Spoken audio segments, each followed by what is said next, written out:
Hello and welcome. Today, we're going to dig into something that I think is super important. Is history really just a bunch of boring dates you have to memorize?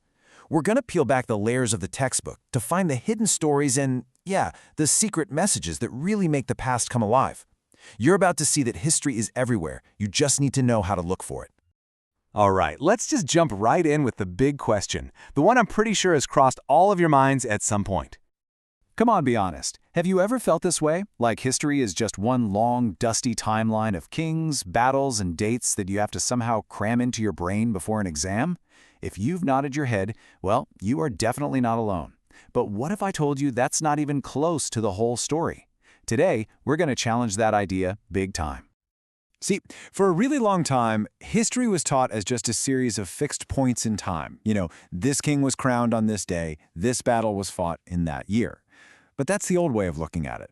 The new view sees history as something way more dynamic, and honestly, way more interesting. It's the story of change. It's about how things became the way they are now. Think about it like this. Let's take tea. Can we actually pick one single day on the calendar and say, this is the day people in India started drinking tea? No way, right? It's not like everyone in the country woke up one Tuesday morning and suddenly decided, you know what, I think I'll have a cup of tea. It just doesn't work like that. And that's because so many of the most important things in history are processes. They happen over a long stretch of time. People develop a taste for something new gradually. A huge national movement doesn't just pop up out of nowhere on a single day. It builds and grows over months and years. You just can't slap a single date on a long, slow change like that. So, this brings us to a really interesting question. If history isn't just about dates, then why on earth do so many of the older history books seem so obsessed with them? Yeah, let's unpack this a little. Why the intense focus on these specific moments in time? Well, the answer actually tells us a whole lot about who was writing the history and what they decided was important enough to write about. And here it is. It's because the story being told was usually about powerful people. We're talking kings, rulers, governor-generals. Their lives are full of events that are easy to pin down with a date. The day they were born, the year they got married, the exact day they fought a major battle, and of course, the day they died. It makes for a very neat, simple, date-driven story. A perfect example is how the first histories of British India were written. They were structured exactly like what you see here.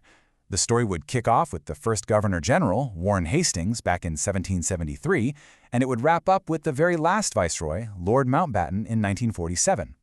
The chapters of these books were literally just the story of each of these men, one after the other. But you can probably see the big problem with this, right? When you tell history this way, it's as if nothing important was happening in India outside the world of these powerful officials. The lives, the struggles, the ideas, and the incredible achievements of millions of ordinary Indian people. They were just invisible. They were completely left out of the picture. Okay, so now let's switch gears a little bit.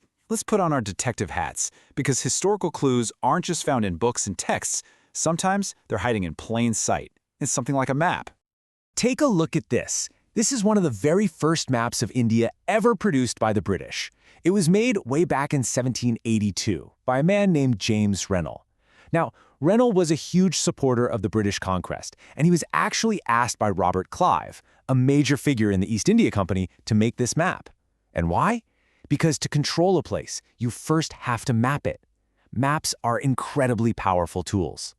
Now, at first glance, it's just a map, but I want you to look closer, down at the bottom. See that illustration? That's not just some fancy decoration. Oh no, it's a powerful piece of propaganda, and it's sending a very, very specific message. So let's zoom in on this scene. What do we see? We've got a group of Indian Brahmins who were seen as the keepers of ancient texts and knowledge. And what are they doing? They are handing over their sacred texts, the Shastras, to this woman, a figure who is meant to be the symbol of Britain itself, Britannia. Let's decode this. The symbolism here is not subtle at all. The Brahmins are there to represent all of India. The sacred texts, the Shastras, represent India's ancient culture. And by showing them willingly offering these texts to Britannia, the map is shouting a message that Indians themselves wanted British rule, that they were asking the British to become the protectors of their culture. And, this whole idea of using pictures to send a message, it wasn't just for official things like maps. It showed up in everyday items too. Let's check out a completely different example. a simple ad for tea.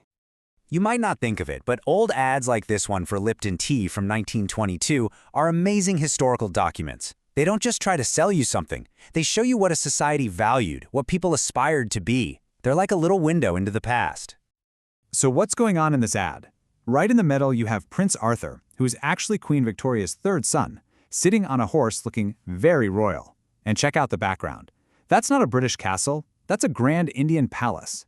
His title, Duke of Connaught, is right there on the ad. The message they're sending is actually really clever and really simple. By putting a British prince in an Indian royal setting, the ad is trying to tell you that Lipton tea is the choice of royalty everywhere, all over the world. It connects the tea to ideas of power, class, and prestige, making you want to buy it. So, we've seen that history is so much more than just a list of dates, and that even simple images can tell complex, hidden stories. But all this just opens up a whole new set of questions, doesn't it? If we're not just following the lives of governor generals, how in the world do we organize the massive story of the past? How do we chop it up into periods like ancient, medieval, and modern? And maybe the most important question of all, who gets to decide how that story is told? And that is exactly what we are going to get into in the next part of this explainer. We'll look at the very controversial ideas of a historian named James Mill. We'll dive into this idea of periodization, and we'll see how official records were used to write the history of India. I hope you'll join me for that. Thanks so much for watching.